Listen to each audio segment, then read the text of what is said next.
Myanmar या Burma के Rohingya बाशिंदे, जिनमें अक्सरियत मुसलमानों की हैं, दहाइयों से दरबदर हैं। इनसे जीने का हक तक छीन लिया गया। वो अपनी ज़िंदगी मुहाजिरीन कैंपों में गुजारने पर मजबूर हैं। उन्हें अपने ही मुल्क में रहते हुए भी वो बुनियादी हुकूक हासिल नहीं जो किसी भी मुल्क के बासियों को हासिल होते हैं। आखिर ये मसला है क्या? इसका तारीखी पस मंज़र क्या है?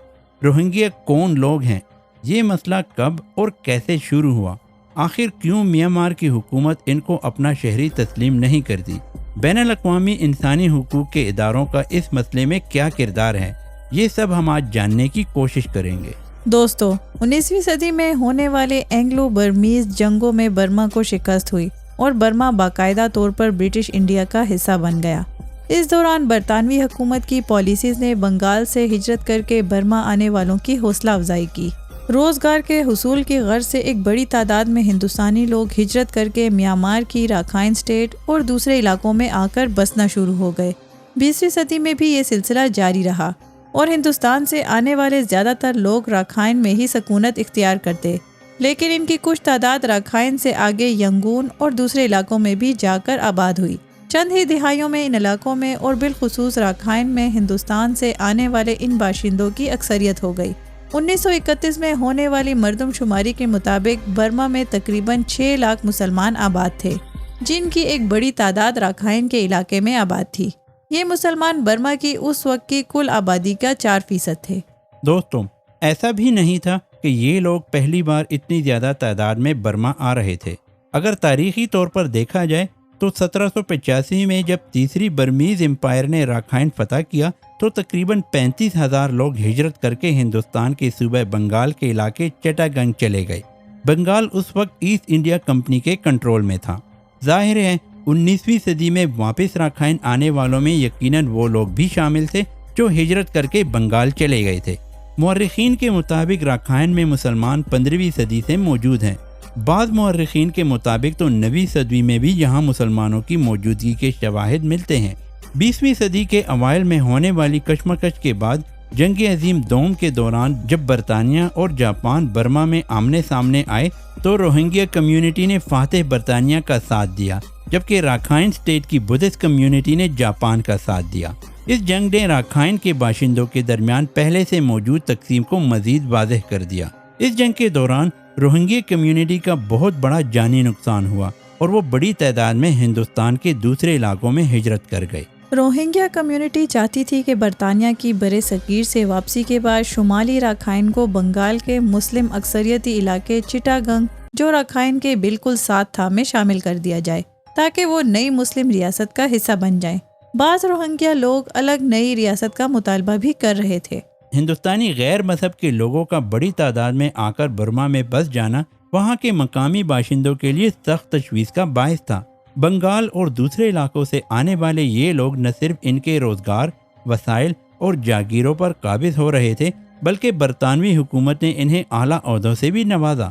इन हिजरत करके आने वालों में ज़्यादातर लोग मुसलमान थे।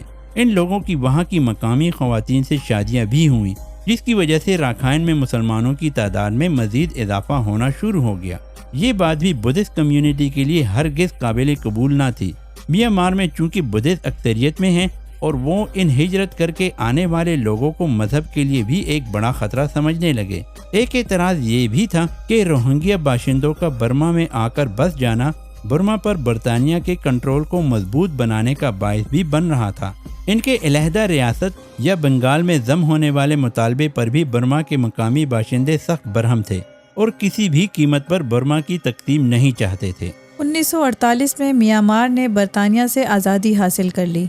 आज़ादी के बाद कौम परस्त तहरीकों ने जल्दी पर तेल का काम किया और यूँ मकामी बाशिंदों और रोहिंग्या बाशिंदों के दरमियान अदावतें बढ़ती चली गईं।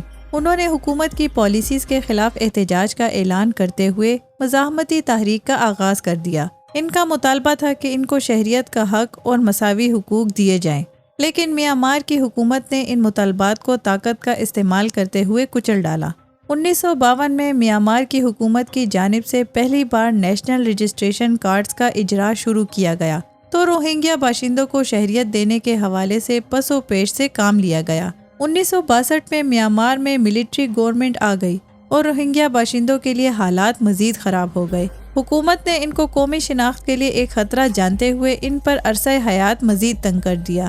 ان کی سیاسی اور سماجی تنظیموں پر پابندی لگا دی گئی اور ان کے کاروباروں کو نیشنلائز کر دیا گیا۔ 1978 میں میانمار کی فوجی حکومت نے آپریشن کنگ ڈریگن کا آغاز کر دیا۔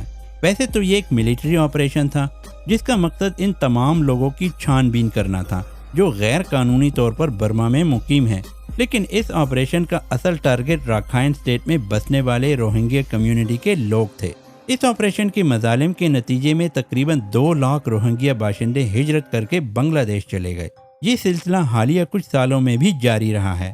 2012 کے بعد سے راکھائن میں ہونے والے ان فسادات میں شدت آ جانے کی وجہ سے مہاجرین کی تعداد میں بھی اضافہ ہو گیا ہے۔ 2014 میں میانمار میں ہونے والی مردم شماری میں بھی روہنگیا باشندوں کو شامل نہیں کیا گیا۔ 5 دہائیوں پر محیط ملٹری گورنمنٹ کے خاتمے کے بعد جب 2015 میں الیکشنز ہوئے تو ان کو نہ ہی بطور امیدوار اور نہ ہی ووٹر کے طور پر الیکشنز میں حصہ لینے کی اجازت دی گئی۔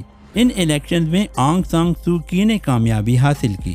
ویسے آنگ سان سو کی انسانی حقوق کے علمبردار اور نوبل پیس پرائز ونر ہیں، لیکن اس سے جب بھی روہنگیا کرائسس کے بارے میں پوچھا گیا ہے تو اس نے اس بات کی تردید ہی کی ہے کہ روہنگیا کمیونٹی پر کسی قسم کا کوئی ملٹری آپریشن کیا گیا ہے۔ آنگ سان سو کی ان کے لیے آواز نہ اٹھانے کی ایک وجہ واضح طور پر یہ بھی رہی ہے کہ وہ مقامی بدھسٹ کمیونٹی کی حمایت نہیں کھونا چاہتی تھیں۔